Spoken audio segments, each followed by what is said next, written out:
नमस्कार, आप देख रहे हैं द स्काई डैश टीवी। आज हमारे साथ मौजूद हैं सवाईपुर विधानसभा की राजनीति का एक चर्चित चेहरा, समाजवादी पार्टी के प्रदेश सचिव श्री विमल मिश्रा जी। करीब 2 दशकों से समाजवादी विचारधारा के साथ जुड़े विमल प्रकाश मिश्रा संगठन से लेकर पंचायत और क्षेत्रीय राजनीति में लगातार सक्रिय भूमिका निभा रहे हैं। आइए बातचीत का सिलसिला इन्हीं से शुरू करते हैं। स्वागत है सर आपका। बहुत बहुत धन्यवाद आपका। राजनीतिक यात्रा के बारे में आप बताइए। आप करीब 2 दशक से राजनीति में हैं। कैसे शुरू हुई थी आपकी राजनीतिक यात्रा? देखिए, हमारा वैसे मूल रूप से मैं कन्नौज का निवासी हूँ जी, और हमारे पिताजी रेलवे में कार्यरत थे शाहजहांपुर में जी। वहीं हमारा जन्म हुआ। उसके बाद शिक्षा दीक्षा सब शाहजहांपुर में हुई और वहां से कांग्रेस के वरिष्ठ नेता हमारे जितेंद्र प्रसाद जी हमारे शाहजहांपुर सीट से चुनाव लड़ते थे लोकसभा का। तो उन्हीं के साथ से हमारा राजनीतिक कार्यक्रम चालू हुआ। 1990 में हमारा हरदोई आगमन हुआ। हमारी पत्नी यहां स्वास्थ्य विभाग में कार्यरत हैं। उनकी पोस्टिंग होने के कारण हमने हरदोई में यहां आवास बना दिया जी, और मूल रूप से हम हरदोई निवासी हो गए जी। 2002 में जी, मैं डॉक्टर अशोक वाजपेयी जी और आदरणीय उस समय निवर्तमान जिलाध्यक्ष थे स्वर्गीय बाबू विश्राम सिंह जी, मैं इनके संपर्क में आया जी, यहां से मैंने समाजवादी पार्टी की राजनीति जी, स्टार्ट की। आदरणीय बाबू विश्राम सिंह जी ने हमको वो प्रारंभिक सदस्य व सक्रिय सदस्य बनाकर समाजवादी पार्टी में कार्य करने का मौका दिया और तब से आज तक लगातार मैं समाजवादी पार्टी से जुड़ा रहा हूं। पहले पिहानी विधानसभा का कार्यभार जी, हमारे पास रहा। मैंने पिहानी विधानसभा में कार्य किया। उसके बाद आदरणीय पूर्व विधायक बाबू खां जी को मैंने भरकनी साहबा सीट से चुनाव लड़ाया। जी, उसके बाद 2008 में बसपा सरकार के भ्रष्टाचार और अन्याय के विरोध में जी, जेल भरो आंदोलन नेताजी ने स्टार्ट किया। उस समय के निवर्तमान राष्ट्रीय महासचिव डॉक्टर अशोक वाजपेयी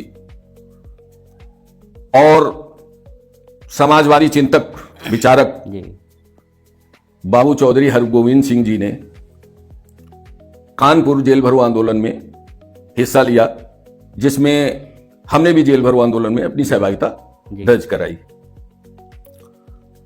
उसके बाद हरदोई में कई आंदोलन हुए। जी, निवर्तमान विधायक धर्मज्ञ मिश्रा जी ने नहरों की सफाई और पानी के विरोध में धरना प्रदर्शन किया।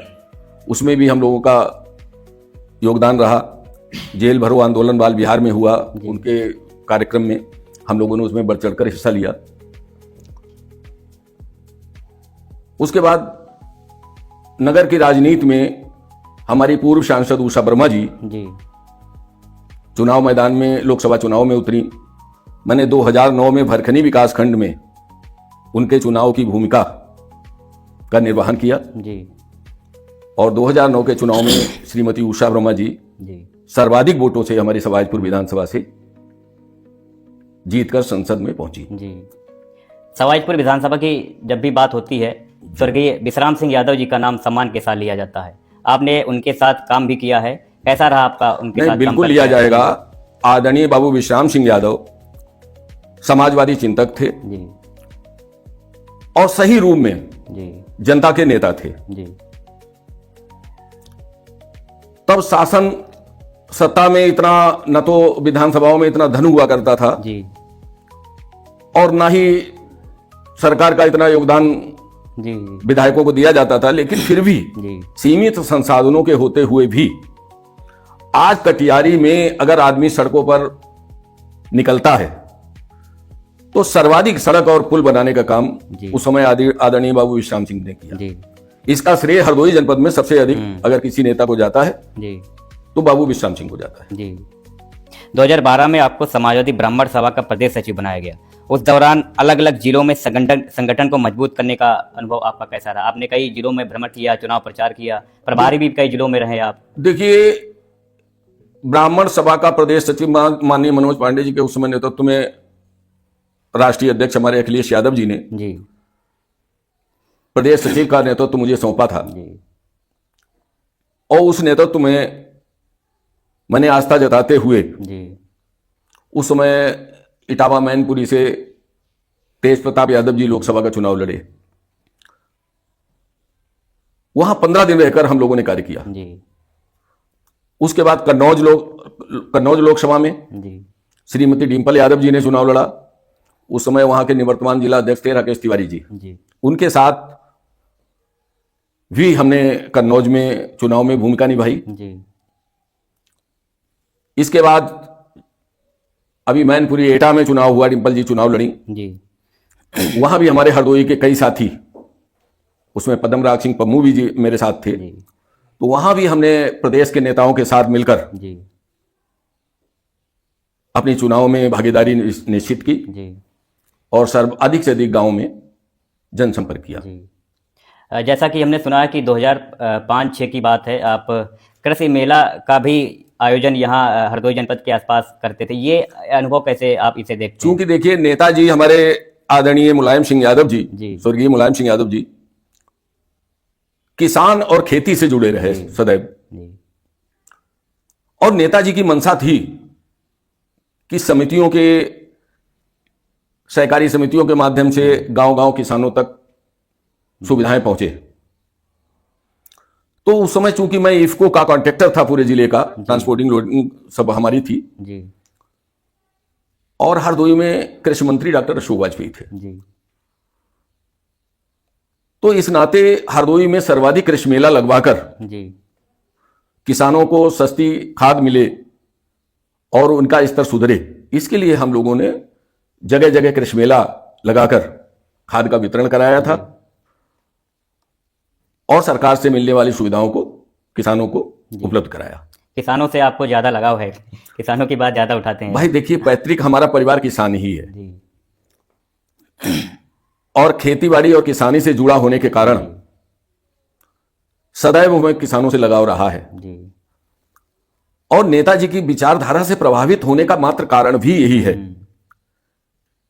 कि नेताजी का किसानों के प्रति सदैव मोह रहा है जी और यही विचारधारा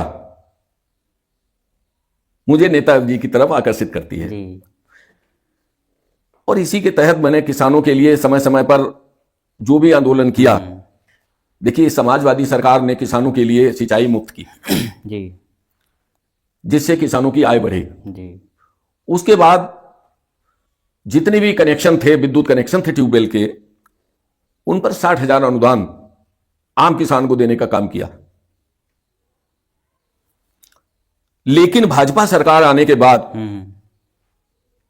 समाजवादी पार्टी द्वारा किसानों को जो भी सुविधाएं जी दी जा रही थी उनको बंद कर दिया गया या उनको सूक्ष्म कर दिया गया, जी जिससे कि आम किसान को उसका लाभ ना मिल सके। जी इसी कारण मुझे समय समय पर किसानों के लिए आंदोलन में भाग लेना पड़ा। नहीं, जरूरी है क्योंकि भारत लगभग 65 से 70% गांव में बसता है। किसान अपनी बात, अगर किसानों की बात कोई नहीं रखेगा उनकी बात कौन पहुंचाएगा सरकार तक। हमें याद है 2015 में आप जिला पंचायत सदस्य का चुनाव लड़े थे और जीते भी थे और 2016 में जिला योजना समिति में निर्विरोध चुने गए। उस दौरान क्षेत्र की किन किन समस्याओं को आपने प्रमुखता से उठाया? देखिए 2015 में चूंकि भरखनी प्रथम से जी समाजवादी पार्टी का कभी कोई प्रत्याशी विकासखंड भरखनी में नहीं जीता था जी और उस चुनाव में मुझे समाजवादी पार्टी से प्रत्याशी बनाया गया। चूंकि हमारा पछोहा पछड़ा हुआ क्षेत्र है, भरखनी प्रथम जो है जी उसमें एक पछोहा भाग लगता है जी जो कि काफी पिछड़ा हुआ था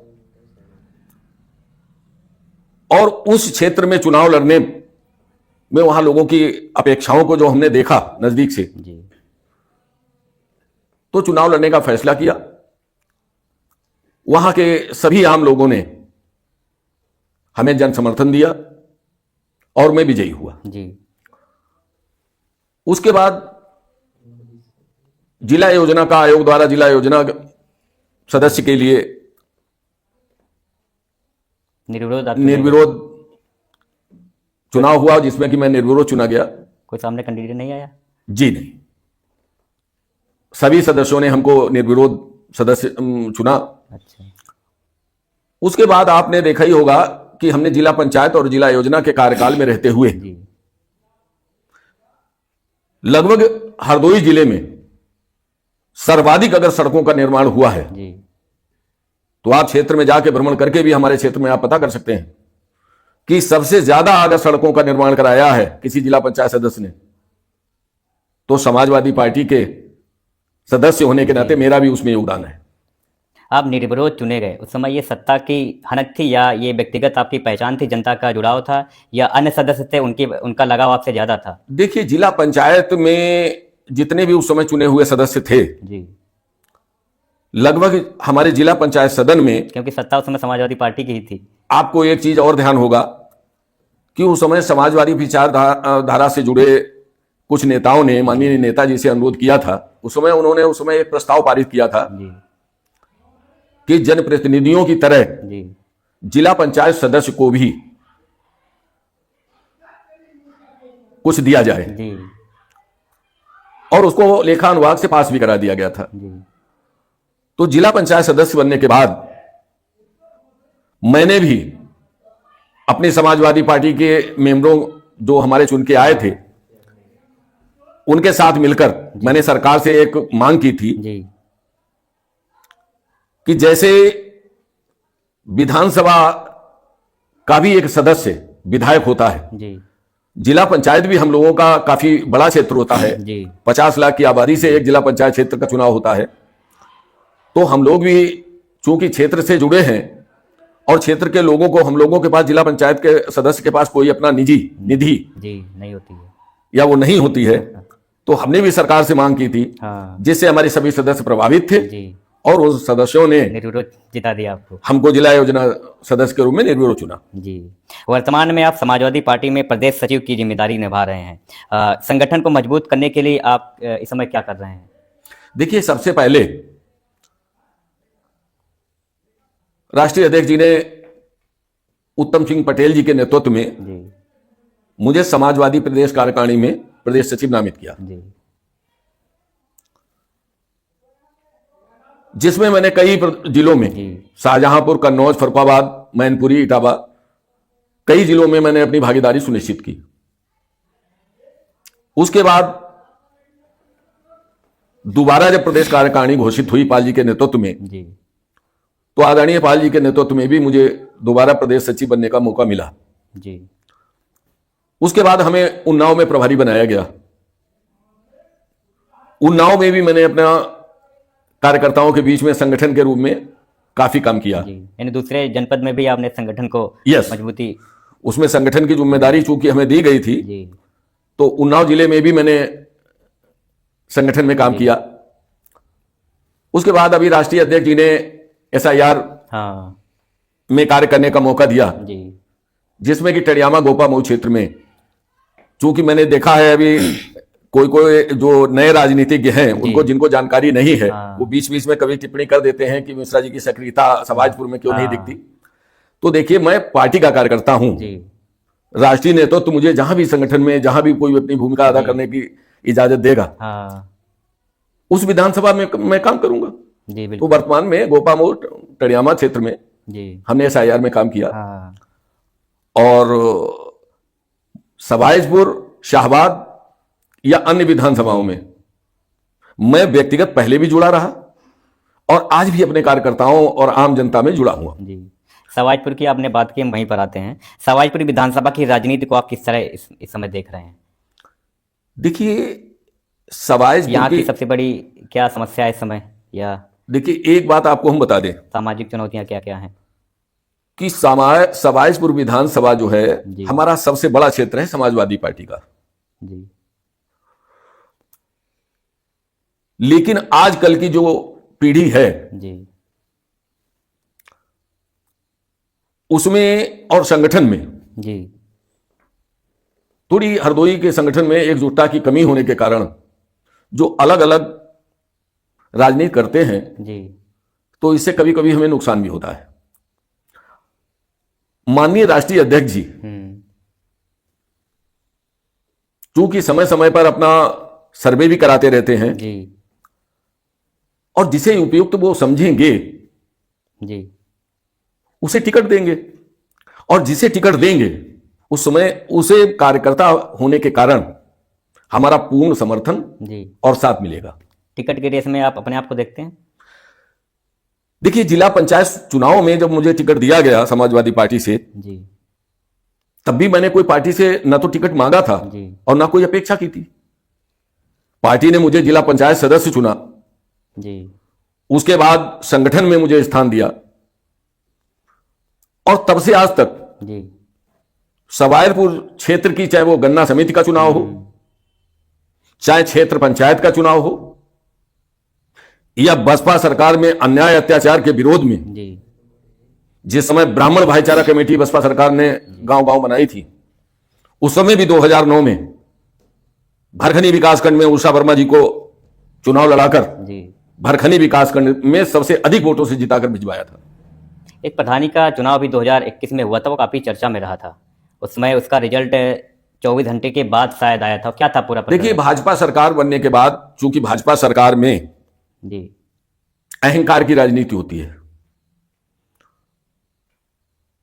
उसमें एक सवाईजपुर विधानसभा में चाहे हमारे विजय बाबू, छोटे भाई विजय बाबू का चुनाव रहा नहीं, हो, पूरे जिले में चर्चा थी, उसका रिजल्ट अन्य ग्राम सभाओं में भी, कई ग्राम सभाओं में जी जहां भाजपा से नजदीकी लोग लड़ रहे थे, जी उसमें भाजपा के नेताओं ने परिणाम आने को काफी समय तक रोक के रखा। हाँ लेकिन चूंकि हमारे समाजवादी कार्यकर्ता सामूहिक रूप से इस बात पर निगाह उठाए हुए थे, तो हमने उसको सफल नहीं होने दिया। जी अंततः हमारे समाजवादी से जुड़े जो प्रधान हमारे गण थे वो विजयी हुए। उसके बाद भाजपा सरकार ने हमारे विधानसभा में प्रधानों को प्रताड़ित करने के लिए लगातार कार्यक्रम चलाया। जो जीते हुए प्रधान थे, हारे हुए प्रधान थे, उनकी 5 साल जांच कराकर उन पर दबाव बनाने का प्रयास किया। लेकिन काफी मात्रा में जी हमारे समाजवादी पार्टी से जुड़े प्रधान उनकी इस अराजकता में भी जी पार्टी से जुड़े रहे और आज भी जुड़े। बड़ी बात है कि वो चुनाव समाजवादी पार्टी जीती भी, यस, हमारे कि सत्ता वहां पे भाजपा की थी और भाजपा के ही वो जो विधायक थे उनके शायद भाई लड़ रहे थे चुनाव। भाई सवाईजपुर में देखिए, उसका आप रिजल्ट आप देख लीजिए कि अभी विगत पिछले चुनाव, पंचायत चुनाव में सवाईजपुर में निवर्तमान जो विधायक हैं वर्तमान, जी इनका सगा भतीजा जी प्रधानी का चुनाव लड़ा। अच्छा, भतीजा लड़ा था। जी जी उसमें हमारे कार्यकर्ता, समाजवादी कार्यकर्ता विजय बाबू वाजपेयी चुनाव जीते। जी इससे पहले 2012-13 में, 14-15 में जो चुनाव हुए हाँ। गन्ना समिति के, लगातार 25 वर्षों से उनका कब्जा था। जी उसमें भी हमने अपनी भूमिका निभाई और समाजवादी पार्टी के डायरेक्टर चुने गए उसमें लोग, जी जिनके माध्यम से हमने उनको चेयरमैनी, गन्ना चेयरमैनी से बेदखल किया। जी उस समय उदयवीर सिंह, अनकपुर के हमारे क्षेत्र के ही रहने वाले ठाकुर उदयवीर सिंह, जी जो शाहबाद से गन्ना समिति के डायरेक्टर थे, उनको रूपापुर में गन्ना समिति में मैंने निर्विरोध चेयरमैन जी। बनवाने में अपनी भूमिका अदा की। बड़ी उपलब्धि है विपक्ष में रहकर ये कार्य करना। और तब से आज तक लगातार हमारे सवाईजपुर में क्षेत्र पंचायत चुनाव में हमेशा मैं भाजपा के विरुद्ध, जब भी क्षेत्र पंचायत का चुनाव होता है तो मैं अपनी भूमिका अदा करता हूं। वर्तमान में सवाईजपुर में जो विधायक है माधवेंद्र प्रताप सिंह रानू जी हैं, जी। 2 बार लगातार विधायक चुने गए, वर्तमान में भी हैं। आप उनके कार्यकाल को कैसे देखते हो? क्षेत्र में विकास को लेकर क्या कहेंगे? देखिए, उनका कार्यकाल अपना पार्टी का जो भी अपना वो करते हैं वो अपना उनका, लेकिन अहंकार है। सवाईजपुर विधानसभा में केवल अहंकार की और प्रताड़ित करने की राजनीति होती है, जी जिसके लिए समाजवादी पार्टी के कार्यकर्ता हमेशा विरोध में हैं और हमेशा अत्याचार और अन्याय का विरोध करते आए हैं और करते रहेंगे। जी फिर भी लगातार दूसरी बार जीते अहंकार की राजनीति के बावजूद। नहीं, उसका कारण है, देखिए, हर पार्टी में कई कई प्रत्याशी होते हैं, जी लेकिन अक्सर ऐसा होता है कि कुछ टिकट मांगने वाले प्रत्याशी जी टिकट ना मिलने के बाद जी अपनी ही पार्टी के प्रत्याशी का विरोध कर देते हैं। जी उनमें सामंजस्य न होने के कारण हमारे प्रत्याशी जी पद्मराज सिंह तम्मू जी पिछला चुनाव कुछ वोटों से हार गए, जी वरना समाजवादी पार्टी का विधायक हर हालत में जीता। जी। कोई भी विधानसभा हो वहाँ जातिगत समीकरण काफी मायने रखता है। सवाईपुर विधानसभा में ब्राह्मण भी हैं, यादव भी हैं, क्षत्रिय भी हैं, तो अन्य पिछड़ा वर्ग भी बाहुल्य है। आपने ये चीज देखी कि सवाईपुर विधानसभा में पिछड़ा वर्ग की संख्या अच्छी खासी है, जी लेकिन उन सभी जातियों में आपसी सामंजस्य न होने के कारण हाँ, सदैव बंटवारा हो जाता है। जी आपने देखा होगा कि सवाईपुर विधानसभा में ब्राह्मण वर्ग का अधिकांश हिस्सा समाजवादी पार्टी के विरुद्ध रहता था, लेकिन 2022 के चुनाव में हम लोगों ने अपने समाज को जोड़ने का काम किया। जी उसका परिणाम यह हुआ कि भरखनी से लेकर कटियारी तक जी भारी संख्या में ब्राह्मणों ने मत का प्रयोग किया सपा के पक्ष में, जी जिसका परिणाम यह हुआ कि मैं जीत के नजदीक पहुंच सका। जी। क्या लगता है 2027 में सवाईपुर विधानसभा में बदलाव होगा या फिर वही सिलसिला जारी रहेगा? देखिए, जनता तो प्रदेश में बदलाव चाहती है। जी राष्ट्रीय अध्यक्ष आदरणीय अखिलेश यादव जी ने जो महिलाओं के लिए, जी क्षेत्र के लिए, छात्राओं के लिए, युवाओं के लिए जो विकास कार्य शुरू किए थे, जी चूंकि भाजपा सरकार आते आते अब ये सब जो है समाप्त हो चुका है। अब प्रदेश की जनता आदरणीय अखिलेश जी को पुनः मुख्यमंत्री के रूप में देखना चाहती है, इसलिए सवाईपुर की विधानसभा में भी तन मन धन से जी भाजपा को हराने का काम करेगी। जी। चर्चा है कि 2027 में विधानसभा सवाईपुर से आप भी तैयारी कर रहे हैं।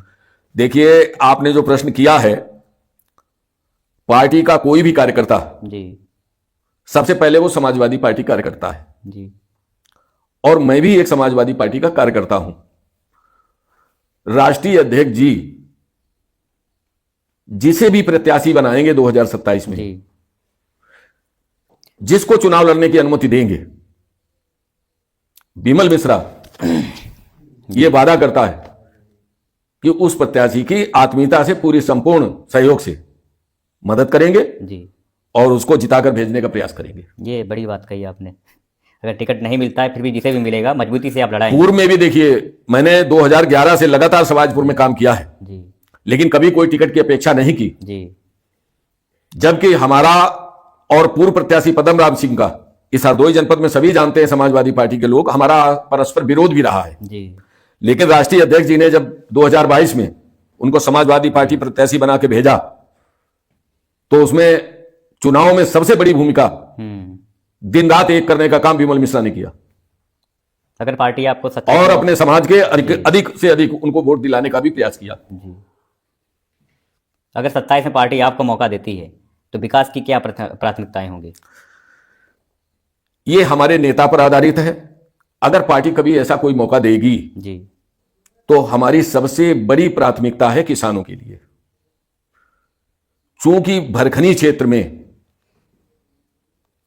हमारे कटियारी क्षेत्र में जी आज भी मूल रूप से फैक्ट्री, इंडस्ट्रियां जो नहीं काम कर रही हैं, जिससे क्षेत्र के लोगों को रोजगार मिले, किसानों की आय बढ़े, ऐसे संसाधनों की कमी जो है जी। उसको पूरा करने का काम करेंगे। समाजवादी पार्टी पीडीए फैक्टर इस समय ज्यादा प्रभावी लग रहा है, क्या लगता है आप? देखिए, विपक्ष के लोग पीडीए को गलत परिभाषा देते हैं। जी। पीडीए में वो है जो पीड़ित है, जो पीड़ित है वो किसी भी जाति का हो, वो किसी भी जात का हो। ये लोगों की धारणा है। आप एक बात आप हमें बताइए, कि इसमें है, जैसे ऐसी लोगों की धारणाएं हैं। विपक्ष के लोग जी लगातार पीडीए में ब्राह्मणों की भूमिका पर प्रश्न चिन्ह करते हैं। शायद उनको ये नहीं पता कि जिस समय समाजवादी पार्टी बनी थी, जी तो समाजवादी के संस्थापक सदस्यों में भी आदरणीय जनेश्वर मिश्र जी का नाम जुड़ा है। और पार्टी बनने के समय में हमारे ब्रजभूषण तिवारी जी हैं, अन्य कई सांसद विधायक जी समाजवादी पार्टी से चुने गए और एक लंबे समय तक विधायक और मंत्री के रूप में, सांसद के रूप में कार्य किया है और आज भी कर रहे हैं। क्या आपको लगता है 2027 में पीडीए की सामाजिक एकजुटता असर डालेगी चुनाव में? जो पीडीए हमारा है, पीडीए की एकजुटता जो है, जितना पीढ़ी समाज है जी, उसको जो राष्ट्रीय अध्यक्ष जी ने पीडीए नाम दिया है जी, उस पीडीए की एकजुटता जी, पूरे प्रदेश में इसका असर डालेगी जी, और जितना हर वर्ग का पीड़ित पक्ष, आज वो चाहे युवा हो अपनी नौकरी से, जी, या किसान जो है अपनी आय से दुखी हो, वो लगभग सभी आदमी हमारे समाजवादी पीडीए से जुड़ा है। जी। हमें याद है अभी जब नेताजी मुलायम सिंह यादव जी उस समय थे, उन्होंने एक परशुराम जी की जयंती पर छुट्टी की घोषणा की थी और आपने उस समय जिले में बड़ा कार्यक्रम भी कराया था। वो क्या था पूरा कार्यक्रम?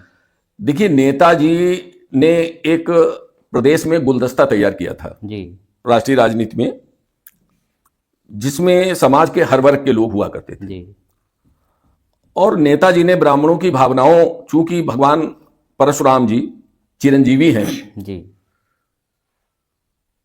विष्णु जी के छठे अवतार के रूप में गिने जाते हैं और ब्राह्मणों के आराध्य हैं, तो उस समय आदरणीय नेताजी ने ब्राह्मण समाज की आस्था को देखते हुए उनकी जयंती पर एक दिन का अवकाश जी, घोषित किया था, जिसका हमारे हरदोई में ब्राह्मण समाज ने एक बड़ा कार्यक्रम गांधी मैदान में किया। जी, और उस समय हमारे हरदोई में कृषि मंत्री रहे डॉक्टर अशोक वाजपेयी जी, इनको आमंत्रित किया गया और उनके स्वरूप जी, हम लोगों ने नेताजी का आभार प्रकट किया। जी। आप खुद पंचायत राजनीति से जुड़े हैं जी, आने वाले पंचायत चुनाव को आप किस नज़र से देखते हैं? क्या मानते हैं ये सेमीफाइनल होगा विधानसभा चुनाव से पहले? भाजपा सरकार चूंकि उल्टी गिनती शुरू हो चुकी है, जी, उसको अपनी हार का डर सता रहा है, जी, तो आप लगातार चर्चा देख रहे होंगे, भाजपा सरकार पंचायत चुनाव से अपना मुंह मोड़ रही है। जी, वो जानती है कि प्रधानों पर अगर पंचायत चुनाव पहले हो जाते हैं तो जो वर्तमान प्रधान जीतेगा जी, उस पर ना तो जांच का कोई डर भय होगा, वो समाजवादी पार्टी के पक्ष में विधानसभा में जी, मदद करेगा। डिले करने का कारण यही है। केवल भाजपा जो है प्रधानों पर दबाव बनाने के लिए जी, उनका जांच का भय दिखाकर अपने पक्ष में मताधार में प्रयोग करने के लिए जी। पंचायत चुनाव को टाल रही है। हाल ही में देश में एक बड़ा मुद्दा चल रहा है, यूजीसी, क्या कहना चाहेंगे? देखिए, यूजीसी जो भाजपा सरकार ला रही है, जी, कुल मिला के वो केवल धर्म और जात के आधार पर लोगों को बांटने का एक केवल मात्र हथियार है। जी, समाजवादी पार्टी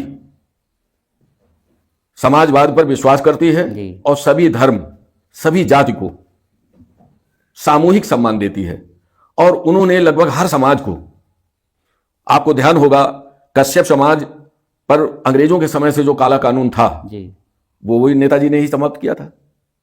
ब्राह्मणों की आस्था को देखते हुए उन्होंने भगवान परशुराम की जयंती पर एक दिन का अवकाश घोषित किया, जिसको भाजपा सरकार ने पहले ही दिन सरकार बनने पर कैंसिल किया। उस अवकाश को यह कहकर निरस्त किया कि भगवान परशुराम एक मनुष्य थे, जबकि हमारे हर ग्रंथ में और हर ब्राह्मण समाज उनको अपना आराध्य मानता है, भगवान मानते हैं। और हर ग्रंथ में विष्णु भगवान के छठे रूप में भगवान परशुराम को गिना जाता है। ब्राह्मणों की आस्था को ठेस पहुंचाया है जी। सरकार ने। ये बिल्कुल, और उसका ही परिणाम है जी, कि 2027 के चुनाव में ब्राह्मण समाज बड़ी संख्या में, 2012 चुनाव में ब्राह्मणों ने जो भूमिका समाजवादी पार्टी के साथ निभाई थी, पुनः अपनी वही बढ़ चढ़कर भूमिका निभाने का प्रयास करेगा और आदरणीय अखिलेश यादव को पुनः मुख्यमंत्री बनाने जी का प्रयास करेगा। नहीं, 2024 में दिखाया भी है, सत्ता में भाजपा थी के बावजूद उत्तर प्रदेश में लोकसभा चुनाव में भारतीय जनता पार्टी को दूसरे नंबर पर कर दिया। यस भाई, लोकसभा चुनाव हो या अन्य पंचायत चुनाव हो, जी भाजपा जमीन में कभी चुनाव नहीं जीतती। भाजपा केवल अपनी अराजकता, कूटनीति और चालाकी से जी चुनाव जीतने में विश्वास करती है। समाजवादी पार्टी हमेशा लोगों के बीच जाकर उनकी समस्याओं पर, आज आप देख लीजिए कि जब से भाजपा सरकार बनी है, जी जो अपने को सवर्णों का सबसे बड़ा हितैषी मानती है, आप 10 वर्ष से आप ये देख लीजिए, जो 18 वर्ष का सामान्य वर्ग का बच्चा था, जी वो आज नियुक्तियां न होने के कारण 28 वर्ष का होकर इस जीवन में कभी भी सरकारी नौकरी नहीं पा सकता। बेरोजगारी तो है, बहुत वो ज्यादा ओवर एज हो गया। बहुत ज्यादा है। तो ऐसी स्थिति में आप जरा देख लीजिए कि वो बहुत बड़ी संख्या बेरोजगारों की, जी सवर्ण मतदाताओं की तैयार बैठी है, जी जो अगले चुनाव में भाजपा का विरोध करेगी। जी और युवाओं की सबसे बड़ी आस्था आदरणीय अखिलेश यादव को पुनः मुख्यमंत्री बनाने में अपनी भूमिका देगी। जब सत्ता में कांग्रेस थी उस समय सिलेंडर के दाम 400 थे, तो भाजपा रोड पर आकर हल्ला करती थी, महंगाई है महंगाई है। वर्तमान में ये रेट 1000 पहुंच गए हैं और सिलेंडर भी नहीं मिल रहे हैं। आप इस भूमिका को कैसे देखते हैं आप एक सिलेंडर की भूमिका की बात कर रहे हैं। हम चूंकि जिला योजना के मेंबर भी रहे हैं, जी तो लगभग हर विभाग और हर चीज की जानकारी हमें समय समय पर मिलती रही है। समाजवादी पार्टी में युवाओं के लिए, किसानों के लिए, अन्य लोगों के लिए जो जो सुविधाएं चालू की थी, उनको धीरे धीरे भाजपा ने समाप्त कर दिया। जैसे आप नलकूप कनेक्शन की बात कर लीजिए। जी सपा सरकार में किसान को विद्युत कनेक्शन ट्यूबवेल का केवल मात्र 20,000 से 24,000 रुपए में मिल जाता था। जी और उसमें किसान को एक सुविधा और थी कि जहां ये पहले से ही कनेक्शन हो, वहां 200 मीटर की दूरी तक मात्र 9,000 एस्टीमेट पर दूसरा कनेक्शन किसान को दिया जा सकता था। आज आप उत्तर प्रदेश में किसी भी किसान से आप पूछ लीजिए कि अगर उसके खेत में लाइन है, तो उस किसान को 1 लाख से कम पैसा नहीं जमा करना पड़ता है। आज वही कनेक्शन 24,000 और 22,000 में मिलने वाला विद्युत कनेक्शन जी आज किसान को 1,20,000 रुपए में मिल रहा है। इससे भाजपा की करनी और कथनी बिल्कुल साफ है। बिल्कुल साफ है। आप सोलर कनेक्शन की बात कर लीजिए।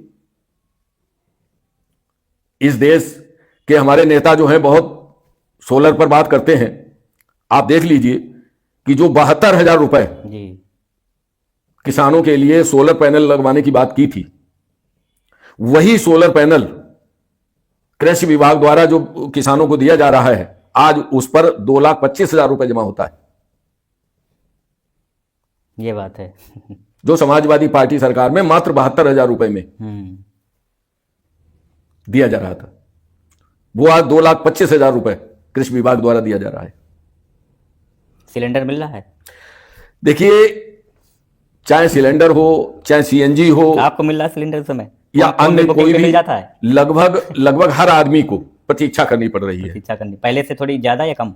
और भाजपा सरकार जब से आई है, हाँ तब से देखिए सीधी सीधी फंडा है, भ्रष्टाचारी, चंदा दो धंधा लो। यही चल रहा है। जो पैसा देगा वो सुविधाएं प्राप्त करेगा, और जो पैसा नहीं देगा वो लाइन में लगेगा। लाइन में लगेगा। चलिए हम रैपिड फायर राउंड पे आते हैं। इसमें आपको जल्दी जल्दी जवाब देने पड़ेंगे। 5 मिनट का समय हम आपको कर लेंगे। सवाजपुर विधानसभा की सबसे बड़ी समस्या? देखिए, सवाजपुर की मैंने आपको सबसे बड़ी संख्या बताई जी कि देखिए, गवर्नमेंट के डिग्री कॉलेज, इंटर कॉलेज छात्रों को न मिल पाना। जी दूसरी मूलभूत समस्या है कि हमारे क्षेत्र में, हर क्षेत्र में इंडस्ट्री है जी जिसमें क्षेत्रीय लोगों को समय समय पर रोजगार ठीक है। की सुविधा होती है। 2027 विधानसभा चुनाव एक शब्द में? 2027 चुनाव समाजवादी पार्टी सवाजपुर विधानसभा में चुनाव जीतेगी। उत्तर प्रदेश में सरकार बनेगी? उत्तर प्रदेश में राष्ट्रीय अध्यक्ष अखिलेश यादव जी सत्ता में पूर्ण बहुमत से आएंगे। राजनीति में सबसे जरूरी क्या है, संगठन या लोकप्रियता? देखिए, सबसे जरूरी है संगठन, जी। आपके और हिसाब से लोकप्रियता तभी आपको मिलेगी जब आप संगठन के रूप में मजबूत काम होगा। करेंगे। जी। आपके हिसाब से उत्तर प्रदेश का सबसे बड़ा मुद्दा क्या है वर्तमान समय में? उत्तर प्रदेश में सबसे बड़ा मुद्दा है बेरोजगारी, छात्रों की बढ़ती महंगाई शिक्षा में, और अन्याय अत्याचार। अगर आपको मौका मिले सवाईपुर में सबसे पहले कौन सा काम करना चाहेंगे? देखिए, सबसे पहले मेरी यही इच्छा है कि सवाजपुर विधानसभा को इंडस्ट्री और छात्रों को गवर्नमेंट डिग्री कॉलेज, रोजगार से जोड़ना है, स्थानीय लोगों को रोजगार से जोड़ना, यही मतलब है आपका। रजनी और किसानों को तिवारी, विकास। रजनी तिवारी मंत्री, जी। विधायक, क्या कहना चाहेंगे एक शब्द में?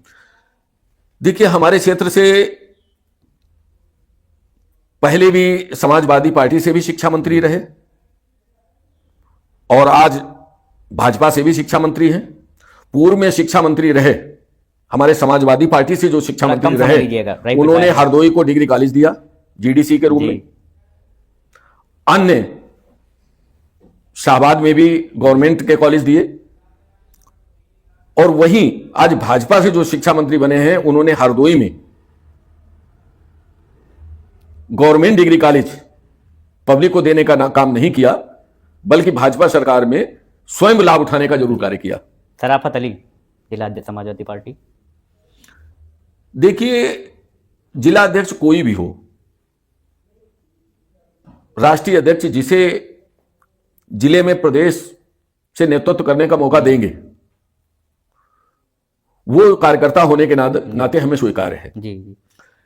लेकिन ये तो जरूर कहना चाहूंगा कि हमारे पूर्व के बाबू विश्राम सिंह जो हमारे जिला अध्यक्ष हुआ करते थे, वो लगभग पूरे जिले में नहीं दिखाई दे रही है। सभी कार्यकर्ताओं को जो समान रूप से आज सामंजस्य की, जी। जो पुराने जितने समाजवादी पार्टी के कार्यकर्ता हैं या पुराने जो नेता हैं जो काफी समय से समाजवादी पार्टी से जुड़े रहे, जी।